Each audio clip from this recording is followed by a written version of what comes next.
Hey guys, my name's Echo Kellum. I play Curtis Hull, aka Mr. Terrific, on CW Arrow, and you're listening to Kneel Before Pod. Kneel Before Blog presents Kneel Before Pod.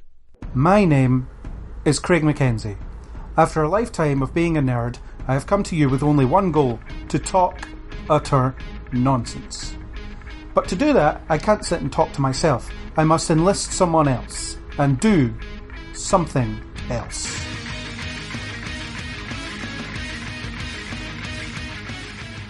So I have it on good authority that my guest for this further development into the DC TV universe was without internet for 5 minutes, and now he just kills people with, I think it's an iron. Is that your gimmick, Chris? That is my gimmick. You're spot on. I kill people with an iron because of my lack of internet. I seek revenge upon them. Because it was 5 minutes without internet. And whole 5 minutes. Yeah. It was brutal. Brutal. We're all we all go through our own personal islands as as Oliver Queen does, and you've had yours. I've yet to have mine. I'm okay. I'm still in season 1 Flash mode where I'm just running around naive. Nah. I don't know. So, successful intro from me. Yeah. Hello, Chris. Welcome to Arrow Season 5. The good one. Hello. We have been through the Flash Season 3, and we're in desperate need of a pick-me-up. So now we have Arrow Season 5, which is, historically the more morbid of the two. Historically. It's still morbid, however. Yeah. However, had quite a good season, I thought. Yeah, me too. I really enjoyed it. Good characterization, good villain, good plot developments. It's just good. Throughout, just routinely good. That's all I have to say without launching into spoilers. Same as me, pretty much. I enjoyed the developments that happened this season. I kind of like the way they've left it, potentially helping the next season, so yeah. Yeah, it's all good. Are you ready to go into spoilers then? That was quick. Yeah, fire the spoiler klaxon, or the arrow sound effect. The thing. Spoiler arrow, yes. The spoiler arrow, yeah. You've got a utility arrow in the back there that you can fire. Yeah. Go for it. I'll just reach around into my quiver here. It's like, no, that's the... That's not your quiver. Yeah. That's not where you keep a quiver. It's where I keep a quiver. Sorry, listeners, this is... Yeah, so... Reach into your quiver. I will reach into my quiver now and launch the spoiler arrow. Okay, we can spoil stuff now. Yay! They're all dead. I'm sorry, what was it? Yeah, it's going to be a really bizarre season. Everyone except Oliver is dead. Yeah. Hooray. What was that I said about being positive? Oh, yeah. Oh, sorry, okay. Yeah. So I think we should be more positive than we were in the Flash one in terms of structure. So I think we should just start with what we maybe didn't like about the season. Oh. I know. Let's throw a curve arrow in there. Like a curve arrow. God, you've got so much. It just comes back and stabs you in the face. The boomerang arrow. The boomerang arrow. You fire it at your enemies and it comes back and stabs you. The bad things in the season. Let me think. There were some aspects where they didn't give the background characters the time or the development they could, because it's the same kind of issue that I've had with Flash, where the team has grown very, very, very, very, very, very, very, very, very large. There are lots of them, and lots of ancillary characters off the back of that as well, and it doesn't give everyone space to breathe. It can be good in some ways and it can be bad in others, which is why kind of the ending of the season potentially could be good, because it allows them to clean the slate slightly out of excess. But yeah, well, like I say, overall it's been quite good, but I think that's one of the things, is sort of giving people development, or having enough time to give all the characters development. My main negative was probably the resurgence of the Oliver and Felicity relationship. when they started heading down that road again, I was like, oh no, not again. Because it was just angst-ridden crap. You know, when they went, it was fine when they were a couple, because then it was. I mean, I keep talking about. I can't believe I never said this during the Flash podcast, but when it comes to relationships, these shows, certainly Flash, it likes to give you the milestones. So they get together, they live together, they break up, they get back together. You know, all those milestones where you don't get any flavour of their relationship as it progresses. Whereas when Oliver and Felicity were a couple, they were a team. They were, you know, I don't want to say power couple, but they were. That was essentially what they were, and that was fine up until you got to the. You lied to me about your son, and I'm not going to see your point of view at all, and now I'm going to break up with you. And then you had the resurgence of that, so you had a reiteration of the fact that Felicity's like, you know, I still love you, but I still can't trust you. You know, when you had that flashback episode where they were stuck in the bunker together. Well, the flashbacks, they weren't stuck in the bunker, they were just in the bunker, but in the present day they were stuck. In the flashbacks, it was a passionate night they had between seasons that we never saw, thankfully, until now. And it was like this, we can't be together until... Now it's back at the end of the season. It's like, they're probably going to get together next season, and I think the ship has sailed on that. Let it go. Yeah, I think either guarantee them the relationship and leave it stable, or get rid of the will they, won't they? Yeah, with something definite. Yeah, at least there's no love triangles. No, Oliver saw to that. Or I suppose Prometheus saw to that. Oliver merely assisted.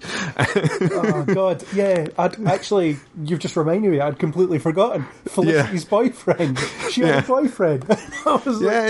She had a boyfriend, so yeah. Oh, I forgot about that. Oh, how quickly we forget. I do remember the fact that Oliver shot him with 3 arrows, though. That was grim. That wasn't bad, though. Not that I wished he was dead. I'm sure he was a perfectly nice guy. But, yeah, that was pretty grim.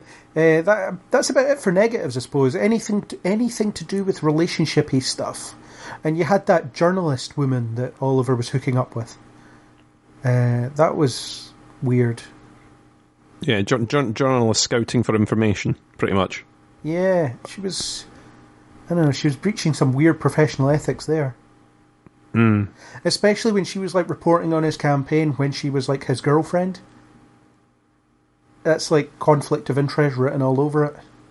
It's not the worst crime going on in that city, let's face it. No, it's how the CW sees journalism. They see this glamorous occupation where everybody's all so well dressed and they work in well lit offices, and that's not how real journalism is. The most real depiction of journalism I've seen in television is probably Daredevil. You know, these like dank, musty offices where they're like, we can't sell papers anymore. Yeah, up until the point where they give someone their own little corner office and just let them get on with whatever they want. Yeah, that's just a show. Then that stops becoming a realistic depiction. Yeah. Yeah. Yeah, well, that's a different thing. Yeah. Yeah. But that's about all. Yeah, relationship-y stuff. Let's get rid of that. That was all. That was all I really didn't like about the season on the whole.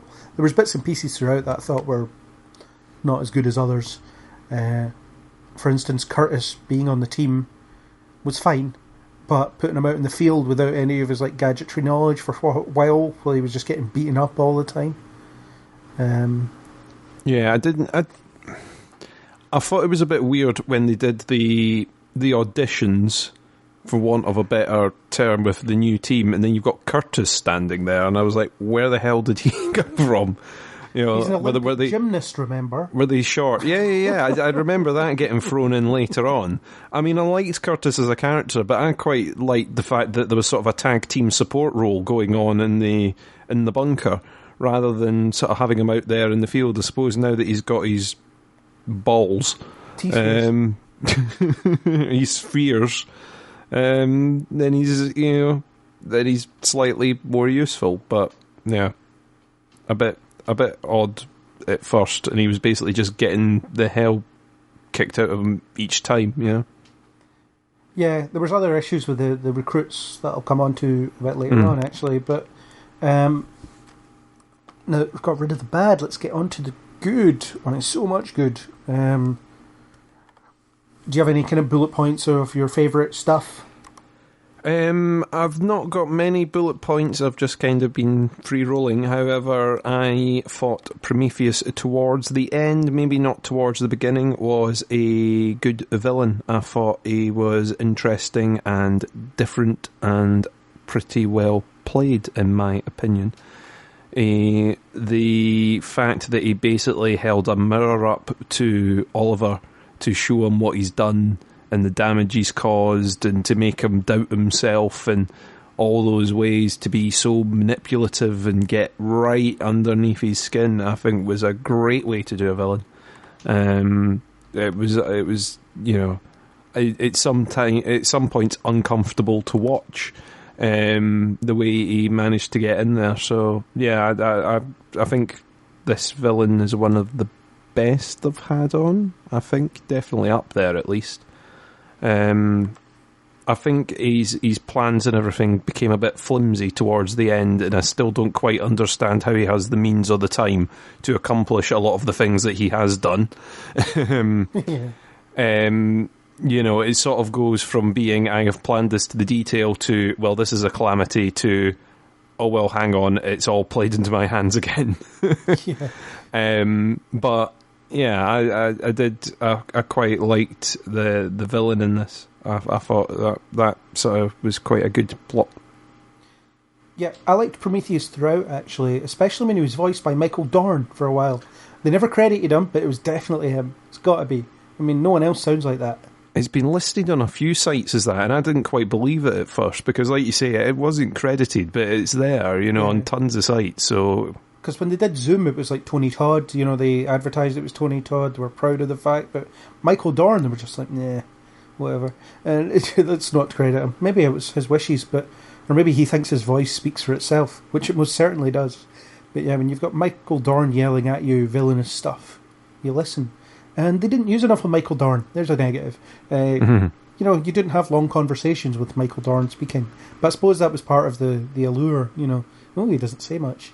Because the more he says, the more he might tip his hand. So there you go. It's always villains getting into monologues, though, isn't it? Yeah. Trick them into monologuing, and they'll give away their entire plan. Yeah. And I think they did a good job with the misdirect where it came to Prometheus' identity, because everybody was so sure that Vigilante was Adrian. Or I certainly was. Mostly because Josh Segarra, who played Adrian Chase, was definitely voicing Vigilante.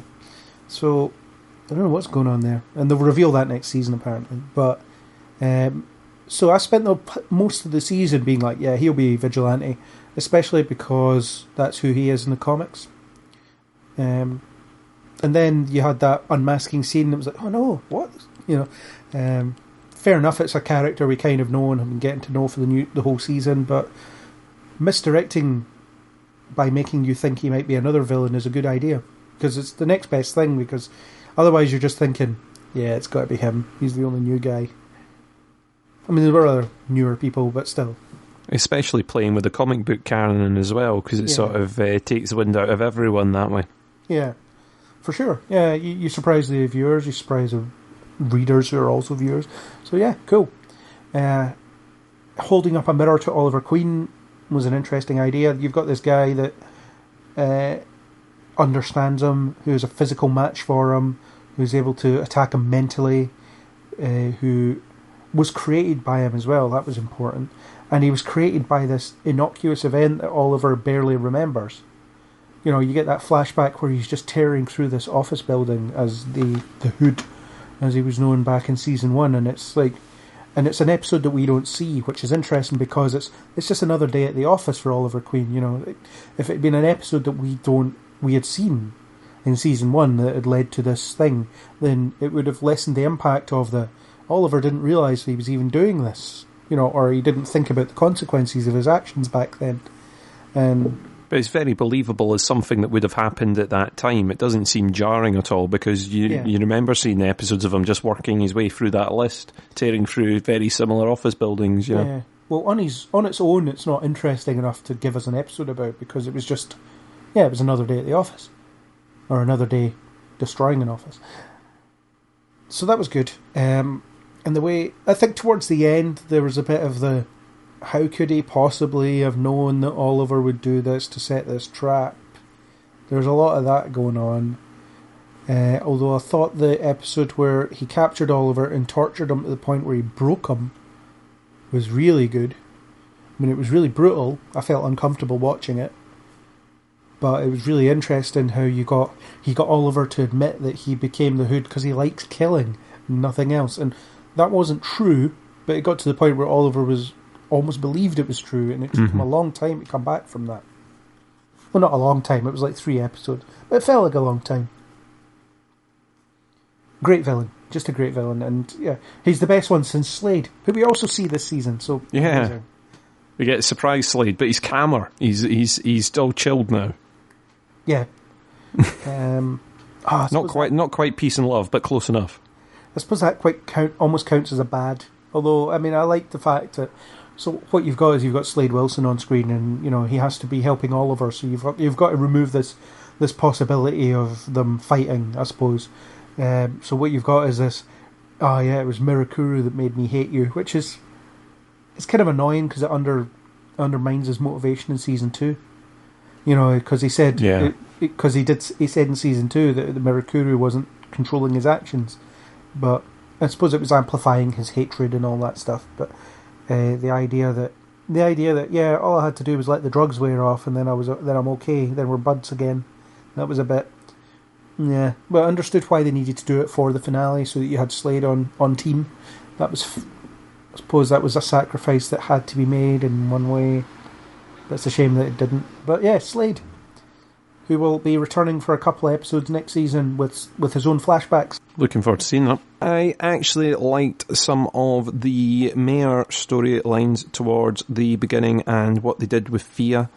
I think we mentioned this in the mid-season podcast, I think. But I kind of enjoyed some of the elements of that. It was an interesting change in the dynamics and stuff. I think having Quentin in there as well sort of made a little change, and it was interesting seeing the characters work in a slightly different way. And some of those storylines were good fun. Seeing that world sort of expand a little bit and putting them in a different situation, I thought was quite good fun. Seeing the sort of conflict between the two sides, and another one of these sort of trying to hide the identity things. I don't think he would have quite gotten away with it.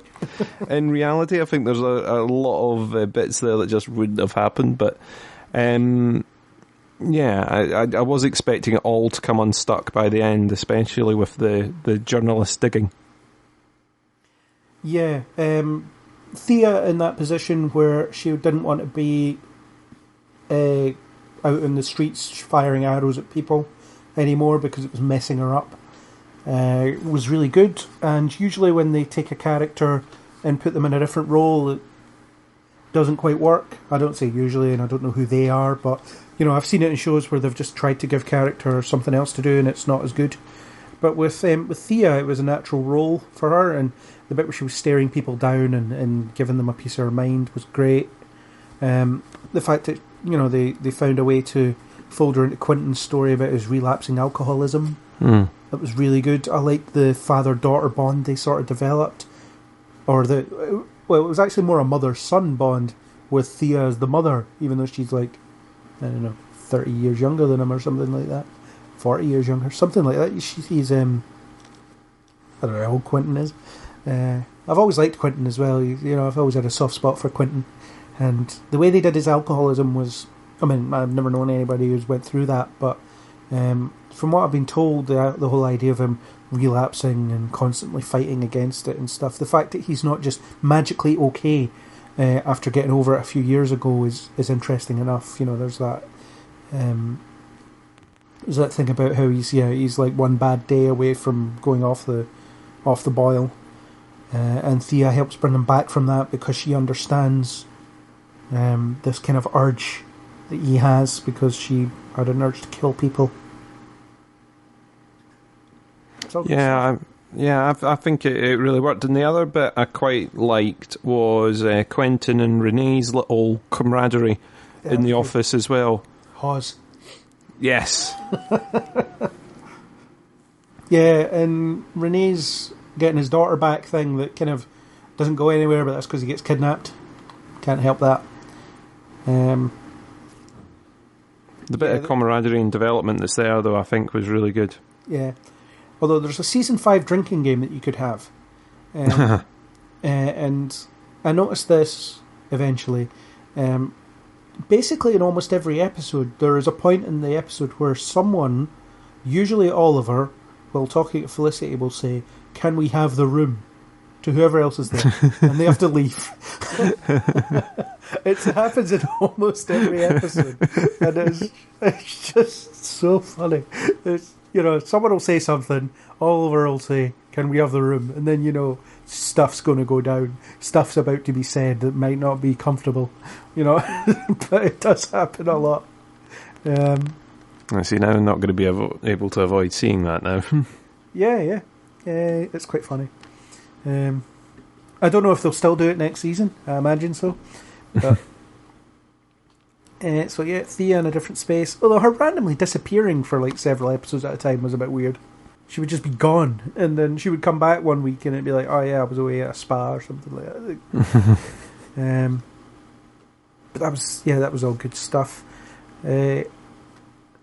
On to the team. So Team Arrow was changed this season because they recruited some new members reluctantly at first. Oliver didn't want to recruit new members, and he was pretty harsh on them. So you had let me get this straight at first. So you had Renee, aka Wild Dog, or what Wild it is. Dog, Mad Dog. Mad Dog, there you go. Was it Mad Dog or Wild Dog? No idea, probably Mad Dog. Yeah, one of them. Yes, Wild Dog. That was it. I'm looking at it right now. So you had that. You had Curtis, who we already knew. And I may have interviewed him fairly recently, by the way. Self-plug. I'll sound the gong.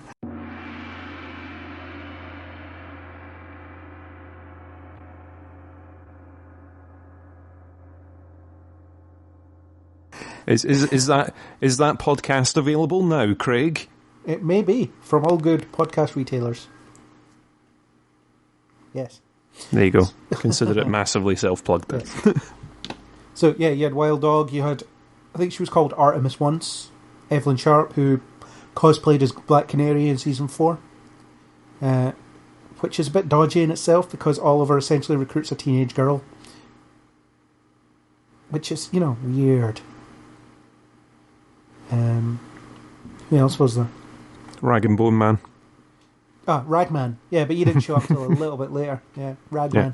He was cool. He was he had nuclear rags and stuff. Yeah, he had really useful powers and then vanished. Yeah. Conveniently. He vanished after he absorbed a nuclear warhead. So not another nuke. Which is bizarre. I guess, they explained it that those rags were magical and they absorbed the blast when Felicity nuked his city instead of nuking another city, which they didn't make enough of, actually. They had this, "I'm really sorry for nuking your city," and then he's like, "Yeah, I suppose that's alright. None we can do about it now." So yeah, the new team, team dynamic was pretty interesting. I liked the idea of Oliver having to recruit new people that he wasn't familiar with, because when Team Arrow was in its heyday, he had Diggle, who was his best friend, right hand man. Laurel, who he reluctantly lets on the team. Roy, who was his sidekick for a bit. Thea, who was yeah, they were all people that had sort of been naturally added rather than recruited. Yeah, and they were all close to him, so they all knew him and they all kind of understood him in a way, and they respected him, which was the important thing, I suppose. Whereas the new team really didn't. Renee did not respect him in the beginning. Wouldn't follow orders, was reckless, and Oliver was a really crappy leader as well. He was expecting people to blindly follow orders, he wasn't waiting for the trust to be built, and I like the way they fed that into the flashbacks. You saw him training the team at the same time he was getting trained by the Bratva. And the flashbacks were designed to show you this is not the way you should train people. And Oliver was aping it, and it wasn't until he realised that he had to do something different and earn their trust that he started making progress with them. Yeah, they're not. It's not really the teaching manual that you want to take the brat of a teaching manual, is it? No, definitely not. And it was like the purpose of this exercise is to work together, and then we shoot everyone else who doesn't work with you. It's like, well, whatever. Later on, you had a new Black Canary. Although don't she be named that yet? I think she was once. She started her off as Tina, but that was an alias. She was revealed to be Dinah Drake. And she has a sonic scream, which puts a metahuman on Team Arrow again, which is pretty cool. After they lost Ragman, who was essentially a metahuman.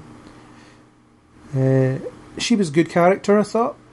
I liked Dinah. I thought she was a nice foil for everyone else because she was kind of the experienced cop, and she was happy following orders to a degree.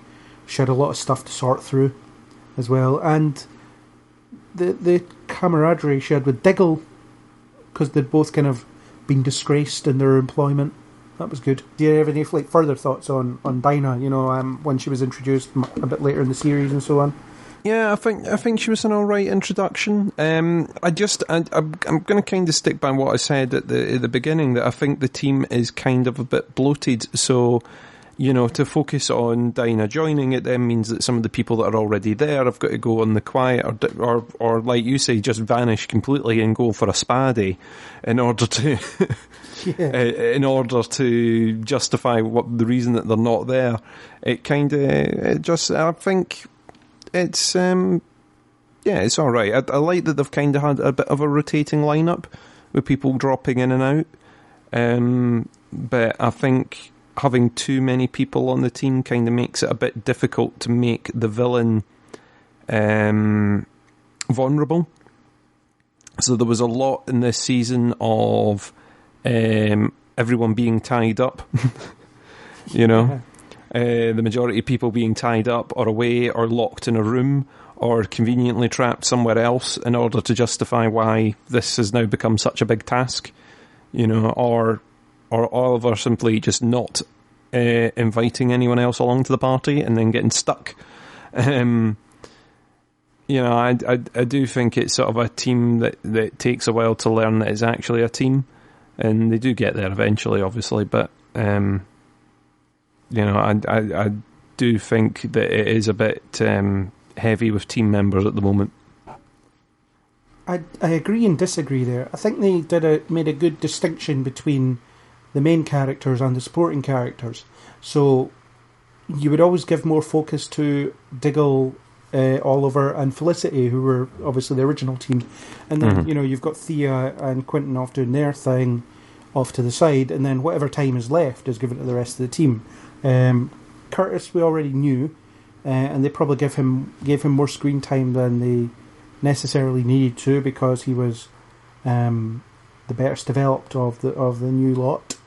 For instance, Evelyn, they didn't bother to develop her pretty much at all. You had that brief bit where she talked about how difficult it was for her to work with Oliver after she's still blaming him for killing her parents. A bit sketchy on that. So you've got that Renee being reckless and eventually trusting him, and Renee started to feed into the other characters in different ways as the season went on. But focusing on the team as a plot point for Oliver being a crappy leader at first was a good move, I think. So that's all they were. They were, they were this group of people that he was beating the crap out of. Until he realised that he shouldn't really be beating the crap out of them. And then they started to develop kind of organically from there. And then when Dinah showed up, she sat in the background for quite a while, sadly. So when she was introduced, it took a little while for her to start asserting her own personality, which was not the best in that sense. But again, weirdly, it was a 23 episode season, but it felt like they needed a bit more time to just do everything, Interesting. And obviously you had Felicity's arc of her becoming a hacker person That was, Yeah, I was going to mention that, or joining sort of Helix. Yeah. Which I thought was like a pretty interesting introduction, that there's this sort of shadow group in the background that have access to almost everything, you know? Yeah. Think they could rescue my dead hard drive? Maybe, you never know. I'll reach out to them. I'll reach out to Brunette Felicity. They're probably already listening. They already know, Craig. They already know. Maybe they did it. Maybe. Brunette Felicity, essentially. I think her name was Alina, something like that. But yeah, she's Brunette Felicity. I keep saying facility. Yeah. I don't know. I thought that was kind of it was a bit too much of a, oh look, she's went through a bit of a trauma, so therefore she must go down a really dark path sort of story. And what you had was when what was Ragman's real name? I forget. Ragman. Yeah, he was like her conscience in a way. He was like, I can't believe you're doing this. Please stop. And then he disappears and she has no conscience anymore. Yeah. Rory. That was his name. Rory, yeah. Yeah. See, I always get confused with Roy, because you had a Roy, you've now got a Rory. And you've got a Rory over on Legends of Tomorrow as well. Well, that's Mick Rory. But yeah, well, so what did you think of Felicity's descent into the dark side? I kind of liked it, but it gave her something to do. It gave her something to sort of stand on her own. I suppose that's what the character was actually wanting to do. You know, I'm doing this for me. You know, that she was pushing. I think some of it seemed just a bit too convenient. It was sort of along the lines of our, you know, it was, we need to be able to get this information that there's no way we could possibly know. Well, conveniently, I've got a store where I can go and get any information I want at all. Yeah. But I did like that, you know, there was always a trade-off on that. You know, it was like, should we get her information, but they asked something and it got deeper and deeper each time, and I kind of like that she sort of got dragged down that path, and then in the end they just abandon her and leave her there, you know, once they've got what they want. Yeah, Helix weren't a resource that they could just tap into whenever they wanted without consequence. I like when there's consequences to anything, so it's like, we'll give you the information to make sure Diggle is no longer a traitor to the cause, and therefore you will, you will help us out down the line by rescuing this guy who never takes that bag over his head off. Because, you know, we're planning to cast him next year, probably. You know, that's how transparent that was, I think. Things like that. Yeah, you've always got that. Yeah, I did like it because, you know, there's a lot of the times in shows you will get that resource of information and they can just tap it whenever they like, a convenience note. Whereas with this, it was like there were consequences each time they asked for something and they escalated. Yeah, and everyone was like, Felicity, what the hell are you doing? She's like, stop it, I can handle this. And then eventually she gets kicked out for her loyalties being divided. Because, you know, because she was affiliated with Team Arrow, there was lines she wouldn't cross. And then she got kicked out eventually, but not without them giving her something. Oh yeah, they gave her that piece of information on Prometheus that they could use. I think it was the picture of him unmasking or something like that. Something like that. Yes. Yeah. There was that. Although I kept wondering when it came to Diggle, you know, being a wanted fugitive, since the president gave Green Arrow a medal for helping fight aliens, someone could have said, by the way, my friend John Diggle, he's in a spot of bother. Couldn't have that scrubbed, could you? Just a thought. That would be too convenient, Craig. It would. And yeah, then you wouldn't have that entire episode where he gets arrested and Oliver has to break him out of prison. And although he does have that hallucination of Deadshot. Yeah, I thought that was quite an interesting way of doing it, having him there and, you know, him sort of essentially talking to himself. Yeah. I thought it was a cool sort of way to bring back Deadshot. Yeah, I don't think they could. I don't think they should have pretended he was actually ever real, because it was pretty obvious that he was hallucinating in the first place. Although maybe that's because I know that DC films won't let the TV show use the character unless it's like some kind of altered state of some sort. Who knows? It seems a shame, because he was quite fun when he was on the show, so he was a good character. Yeah. He certainly was. Sadly, he's gone. At least for now. So what do you think of the flashbacks this year? This season 5 flashbacks. I'm glad that they've decided that they're going to finally wrap them up, because it was beginning to seem like he didn't spend any time on that island whatsoever. But it was, I thought the storyline was quite good about seeing how he was inducted into the Bratva eventually, and because it was kind of one of the last things outstanding really from that. But yeah, I'm glad they've decided to wrap it up. Yeah, I don't think they've necessarily fully wrapped up the flashbacks. I think they're just going to change how they use them. And they maybe won't be in every episode anymore. It'll be, for instance, I already talked about how they're planning Deathstroke flashbacks. So you get, periodically you'll get a flashback into some other character's past of some sort. Or maybe a flash forward, or a flash sideways, or, something like that. Or maybe just a Flash appearance, as in the Flash will turn up. There's all sorts of things that they could do with that plot device, and I think they can use them just as little one-shot things to enhance the story that they're telling in that episode. I thought the flashbacks, they did a good job of being relevant, which they haven't been for the past couple of seasons. You had these kind of loose connections, such as Oliver learning how to get out of being tied up.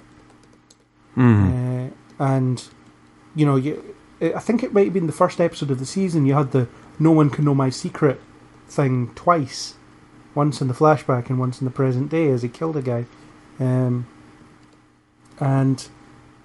Bratva stuff was interesting. It was quite interesting to find out how he kind of fell out of favour with Anatoly, his Russian friend. Because they had to kind of break down his friendship. The Talia al Ghul stuff was okay, but the fact that he was like cutting about wearing the Green Arrow, or the original Hood Arrow costume in Russia 5 years ago was a bit like, nah, why is he doing that? But the whole idea of he can turn his killer instinct into a separate identity was something they hadn't really touched on before, and that was interesting. How Anatoly was like, if you think you can keep those two sides separate by wearing a green hood, you're sadly mistaken. That was good. Because it was just everybody, including probably the audience, thought it was stupid. And Season 5 essentially proved that it was, that you couldn't separate those two sides of himself. Yeah, relevant flashbacks. At least I think they were relevant, and they were, like I say, I think it was a good sort of arc this time, and it did tie in with what was going on in the rest of the plot. Yeah, some episodes were a bit slow, but that's going to happen anyway. I quite liked having Dolph Lundgren in the flashbacks. He was quite a formidable presence. And it was just cool to see him. He was Konstantin Kovar, that was the character's name. And he was good. Turns out he's that skeleton that's lying on the island. Because Oliver killed him. And so I thought it was absolutely hilarious that the super long hair and beard that he had in at the start of season 1 was a wig. Yes. So I've got something in this box that'll help you out. Yeah. Do we see the flashback where he gets taken to a hairdresser and he's like, no need, and just whaps off the wig? I just thought it was hilarious. But it was getting towards the end of the season. I was like, he's not growing his hair. It's not growing fast enough to be Crazy Island Oliver. Yeah, they're going to need to do a really fast forward flashback to him just sitting there waiting for his beard to grow. Yeah, and then he just wears a wig at the end. I thought the way they wrapped it up was really good. where you see him get on the boat and then he talks to Moira, and that was a nice little cameo from Susanna Thompson in the last episode. Yeah, it was a nice way of doing that, actually. Yeah. So the flashbacks have kind of come full circle, which is nice. Thematically, they tie into the present day, which also ended on the island, fittingly, as Oliver went into a final showdown with Prometheus, aka Adrian Chase. And I had a great time with the last episode where he, or the penultimate episode and the last episode, where he kind of recruited his team, his alternate team, to take on the island with him to bring down Adrian, and it was Nyssa, Malcolm Merlin, and Slade, and Captain Boomerang, who instantly betrayed them. The thing I found funny was I read it on. I'm very sorry, Craig. I read it on another website. Someone was calling it like the villains that we love too much for them to kill. People like Merlin that keep popping up, and it's like, he's evil. Just get rid of him. No. We like him too much. Keep him. It's and the inevitable betrayal by at least one of them. Everyone's sitting there thinking it's going to be Slade, and it's not. It's Captain Boomerang. Although the fact that they did a fake-out betrayal from Slade twice in the same episode was a bit much. It's like, the first time, get away with that, fine. All right. Now you've established he is actually on Oliver's side. The second time, nah. You're not. That's like, okay. You're doing this for shock value, and you're not shocking anyone. Seems that Malcolm dies. I don't believe it, but it seems that he does. I will use my same theory as I always use until I see the severed head. Even with Malcolm, that wouldn't convince me. But the way they handled his supposed death, in inverted commas, was quite well done, actually. The bit where he was trying to convince Thea that he did care about her, and she was having none of it, and then he dies a few minutes later. And she's conflicted over it because she knows that he was a bad man, but also doesn't want to be glad that someone is dead, especially when it's her father. And you had that conversation between her and Felicity, where Felicity talks about she knows what it's like to have an evil dad, and she understands where she's coming from, and it's very complicated, and it's a complicated set of emotions, and it's perhaps the wrong time for them to be exploring that because they're she was careless enough to step on a landmine before, and she's run out of dads to kill themselves for her. Yeah, I mean the whole island's a blooming landmine now anyway, so it's that was a bit overkill. I have spent weeks laying C4 over this island, and I fitted a dead man's switch to my person. As soon as I die, the whole thing goes up. Yeah, it's every part of the island, not just like, I've put it in some very key locations. It is, I have littered the entire island with a network of C4 and different triggers, It's impressive, though. It's very impressive. Well, that was a striking final shot, wasn't it? The destroyed island. Yes. I mean, it does leave a lot of questions as to who's going to survive. I have the feeling that the majority are. Yeah. Yeah. Since the whole island thing was about, well, it wasn't just Oliver rescuing his son, but that was definitely a big part of it. I think that it's a good bet that Samantha, the mother, dies, and Oliver is landed with a son that he has to raise now. It seems like that from the trailer that they've shown, doesn't it? Yeah.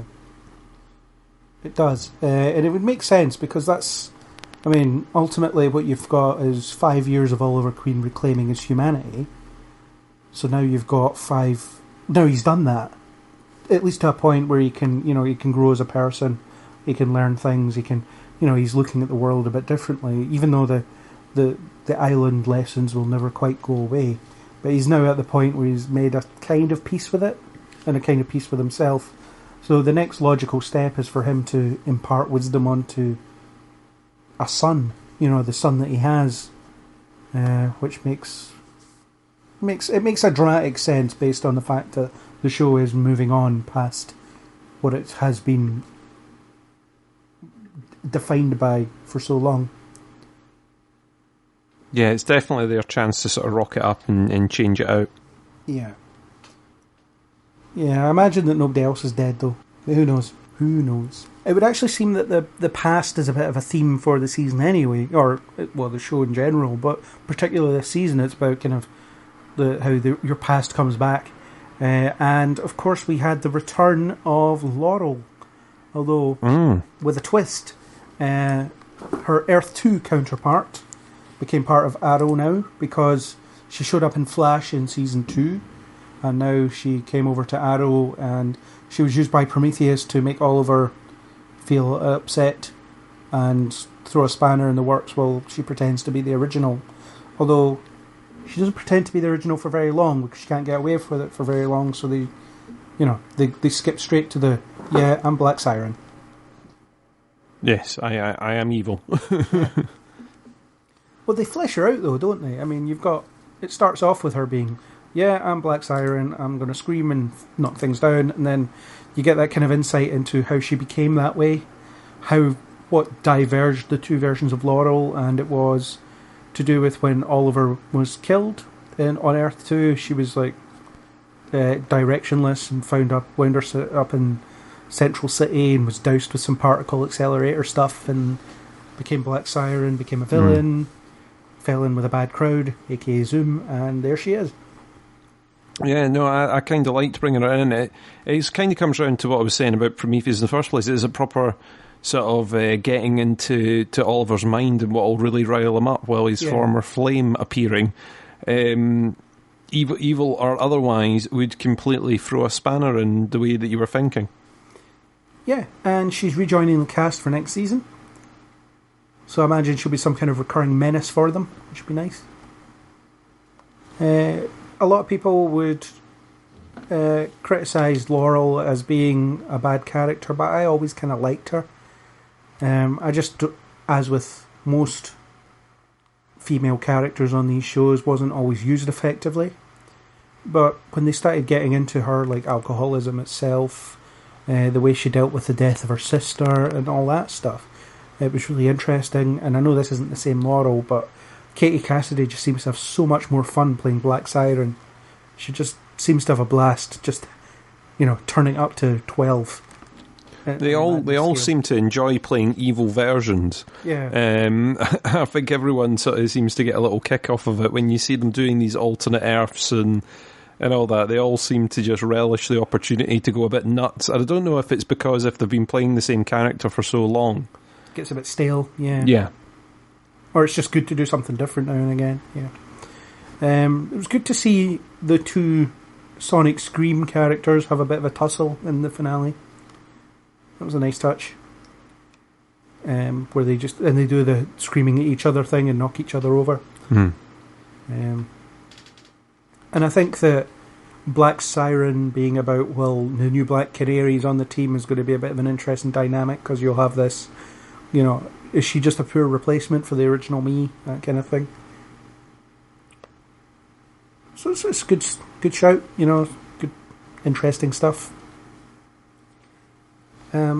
Sort of tied into that, although not really, but it's just an appearance of Katie Cassidy, we already kind of talked about it, but the 100th episode, which unfortunately happened in the middle of the crossover.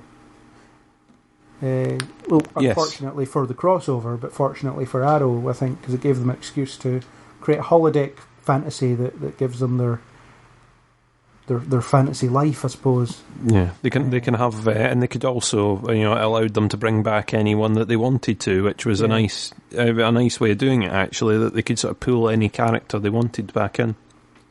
Yeah, and I absolutely loved the way that they managed to celebrate the 100 episodes by getting into the core of the show and giving Laurel the original Laurel a bit of a send-off.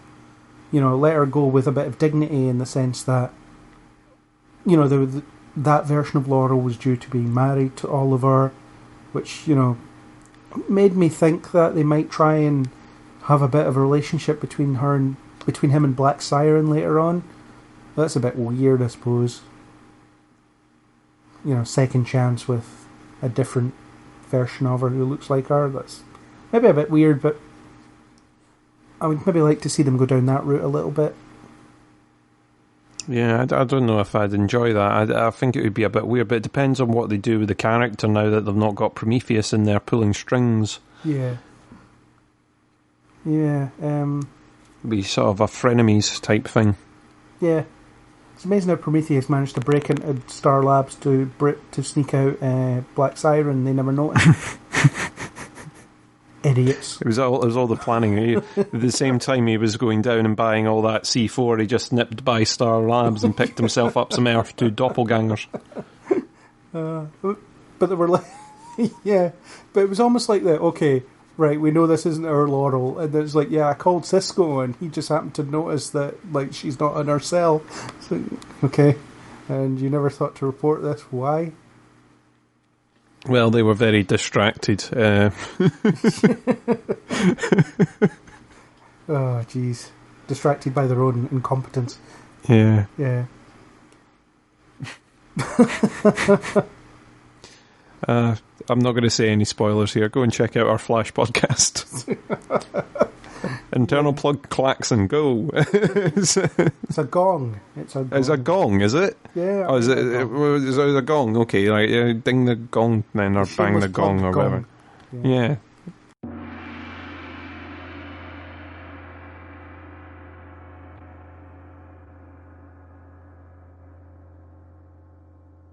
Was there any particular episodes that you can think of that stood out for you as being particularly strong, or any other things that you thought were really strong as a whole?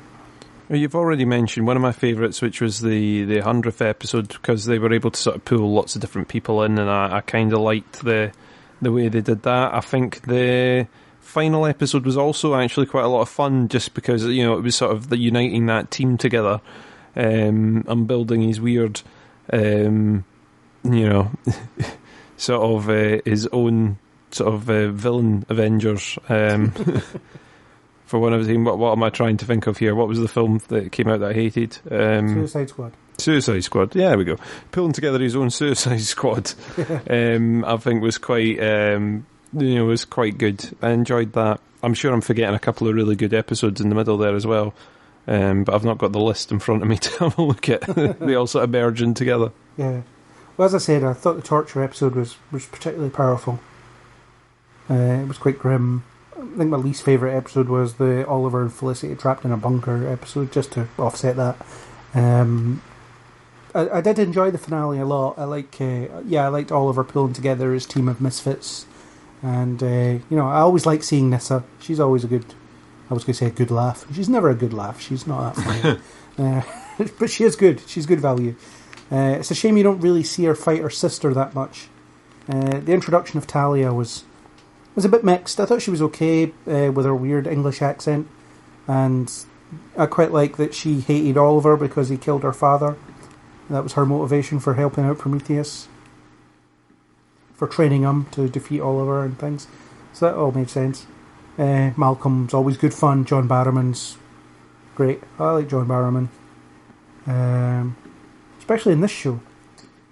I think he's really, really good in this, but I just find it funny because, over here he's not taken particularly seriously, but in America he's managing to get roles like this. Yeah. It's not that he isn't taken seriously, it's more that he's such a fun, it seems that he's just such a fun character in real life that to be playing a role like that is, very odd to see him in that. And we'll talk about him more during the Legends of Tomorrow podcast, of course. Yes. But that is in the future. Also the past. And the present and in alternate Earths. Yes. And timelines, yeah. Indeed. Oliver's team made sense from an internal consistency of the show point of view, but I think we had this conversation off the air once about how wouldn't it be cool if he went to get Superman from, Kara's Earth? And some other superhuman people. Yeah, I mean, that's one of the things with all the combination there and having them all together. You think, when he was going out and he was going, no, I'm going to get Malcolm Merlin and I'm going to get Nyssa and I'm going to get that, I was like, I would think that, if he was going to pick a team, or if I was going to pick a team, I'd go and get The Flash and Supergirl and, call the legends, call whoever you want. But, those people surely are the folk that you call first, rather than, Malcolm. I don't know. Maybe I'm just overthinking it somewhat. Well, I think, Malcolm kind of forced himself into the situation, to be fair. Yeah. As he always does. Nyssa made sense with her sister being there. Slade, great, whatever. Let's have him. But, have Superman for backup. Ask Superman if he has a few minutes to disarm an entire island of explosives and save his son from a cage and save everyone else. And, and then, I don't know, whisk them back to the city. Would have been a lot quicker an episode, though. It would have been, yeah. It's like, I'm 10 steps ahead of you. I have Superman. It's like, well, I didn't know he existed, so that's a problem. Yeah. That would have been hilarious, though. If it... I think you'll find I've borrowed evil Superman from Earth 21. Oh no, I didn't think of that. No, curses. Oh yeah, that would have been so weird. But keeping it internally consistent with Arrow, I know it would never occur to Oliver Queen to go recruiting across the multiverse. But yeah, maybe getting Sarah involved. I don't know. I'd like to see Sarah meeting her not sister. That'd be interesting. Definitely. Yeah. He could have went to get the original. Well, it's not the original, but technically the original Vixen is the one we're looking at now in Legends. That's another podcast. But the Vixen version that was introduced in the animated show, but was reintroduced in the season 4 episode. Sorry. I thought he might have went to get her with her dolphin powers and stuff, but he didn't. That would be another one that would have made sense. Yeah, but they've only got so much money to spend, and a few people with swords, a bit cheaper than women with infinite animal powers. So we've already talked a bit about how season 5 wraps up the island plot in the past, but also seemingly in the present. It ties up these kind of endings together so the show can move forward. What do you think of that as a concept? Do you think it's wrapped things up successfully, drew a line under it nicely? I personally feel that with a few tweaks, the season 5 finale could have been the show finale completely, because it does, for me, it just puts a lot of things, in a perspective. It closes off a lot of avenues and makes things... It wipes the slate clean in a lot of ways, although not completely, but to a certain degree.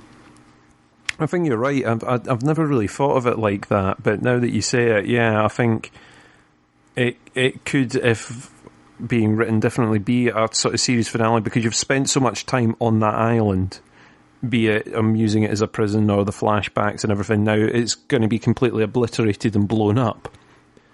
So it is sort of tying a little bow around that and going, well, that is now finished, apart from, there might be the odd flashback or whatever, but there's now a big line under there. So, yeah, I do think it's going to be interesting seeing what they do going forward, because the island and a lot of that story has always been a generator for villains or other people that show up later on in a way of explaining things. So it'll be interesting to see how they do that differently.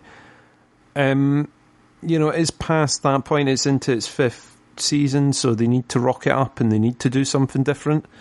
I'm not sure how they're going to top this season, because I think it was very, very good in the way it finished it. And it might be that we now have another season where they're going to have to slowly build something up.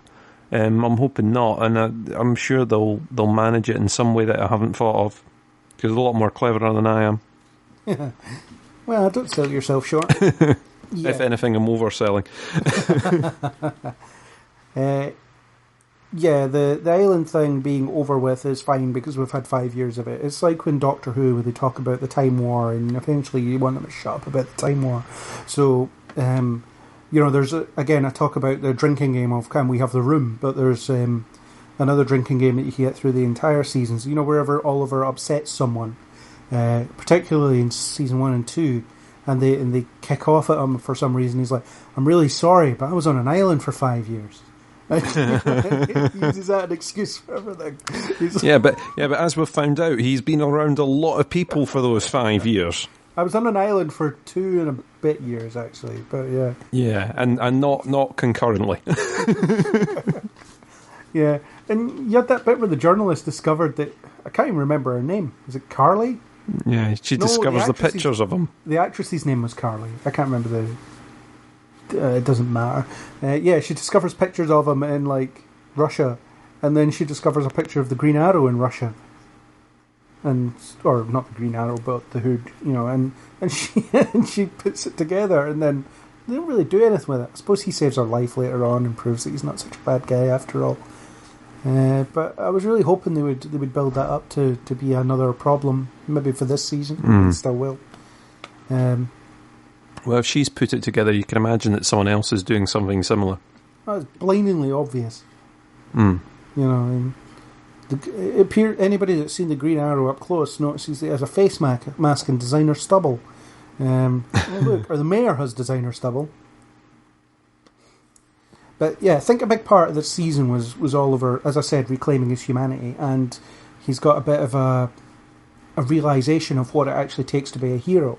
So you see a lot of the work he does as mayor is about improving the city in different ways. You've got like gun control, which he does a bit of, social things, social enterprise stuff, creating jobs, all that stuff. He realises that's important to stop crime from happening in the first place. So as Green Arrow, he can solve the stuff he still needs to deal with. But as mayor, he can make the city better in ways where it starts to heal itself.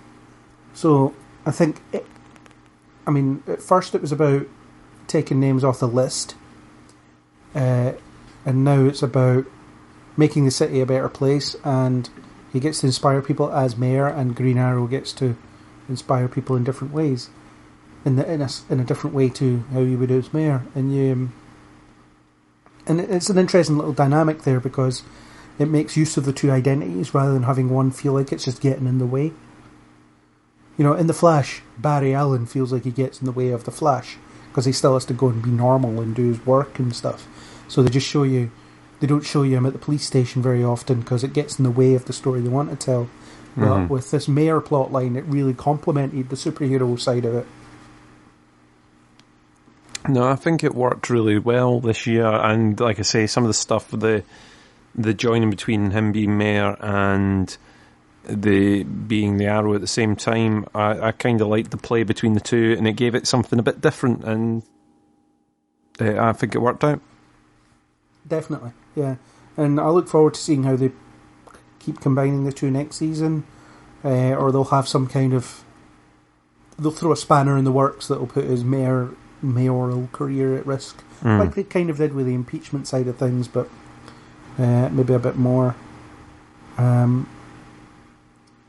So this isn't the end of the show, naturally.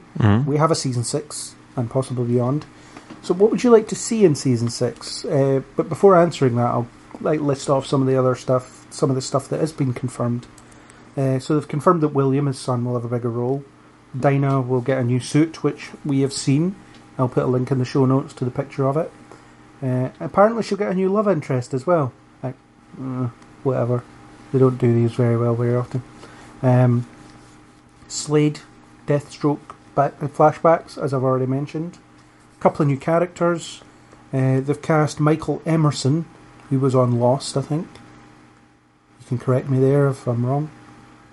I will take your word for it. Yeah, Michael Emerson's in it, and that's something that Stephen Amell was very excited about. There's a cast interview video at Comic-Con, which is where he finds out when someone asks him a question about Michael Emerson being on the show, and he reacts with, "What? Wow."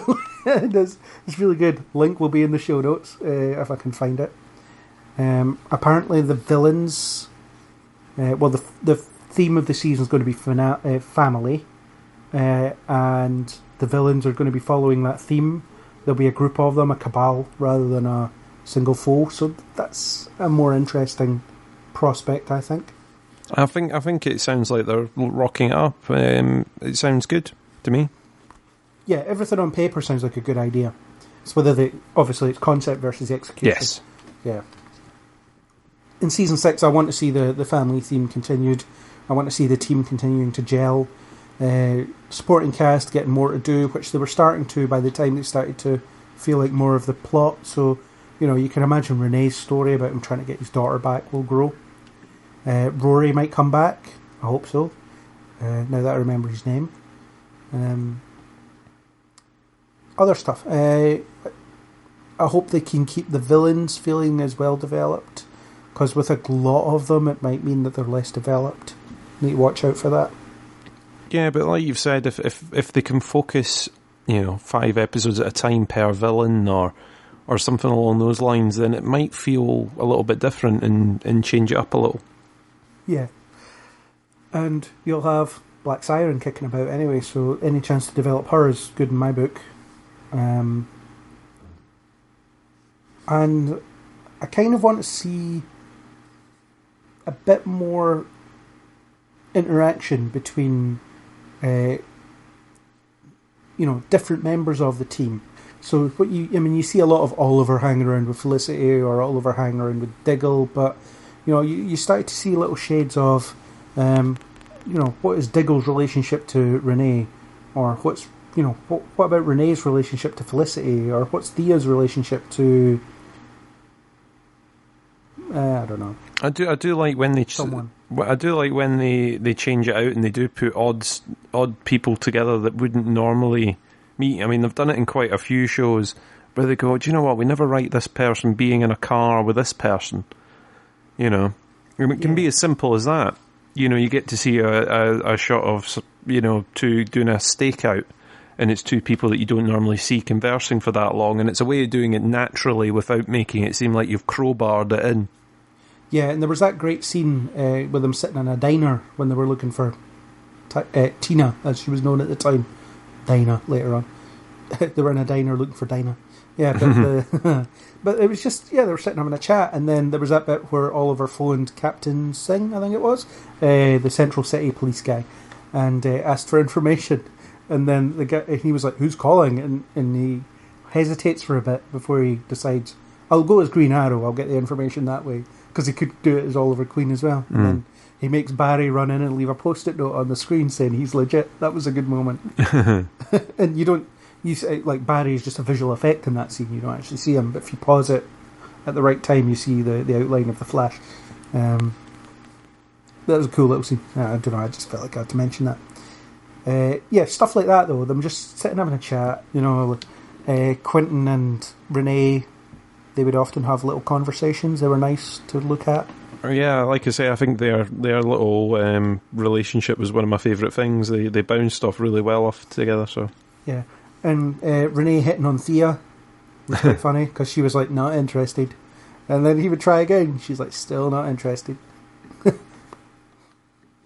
Thea will not be tied down to, she will not put up with harassment.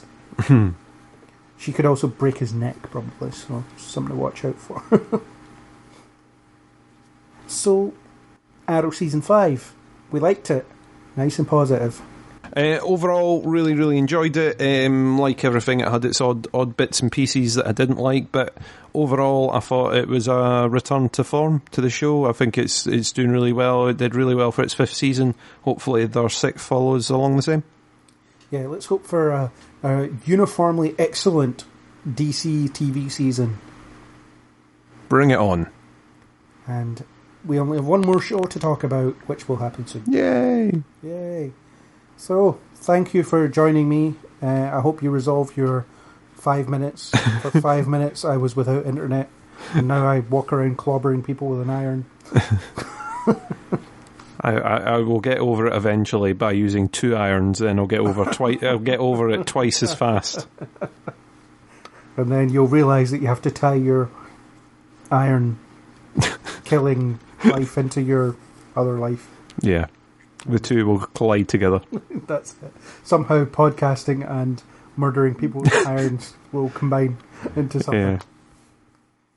Well, you'll know what happens on the next podcast then. Wow, that analogy went nowhere. Anyway, on for that legal note, reasons, I must point out. Yeah, on that note, I think I'm going to press the button on this C4, and I'm going to obliterate this podcast. Oh, but when you obliterate me and you obliterate the podcast, remember that the bomb set under you will also obliterate. So that was the plan all along. Yeah, that was it. I spent a long time setting all that out. Yeah, there was all sorts of planning, and some henchmen were hired. It was amazing. Mm. So yeah, thank you for joining, as always. Thank you very much for inviting me. It's good to be positive. Yay. Positive people live longer, so let's be positive. So that was our discussion of Arrow Season 5. Thanks to YouTuber nstens1117 for the supplied music. If you like what you heard, then please do subscribe on iTunes, YouTube, or any major podcasting app, and join us on the next Kneel Before Pod.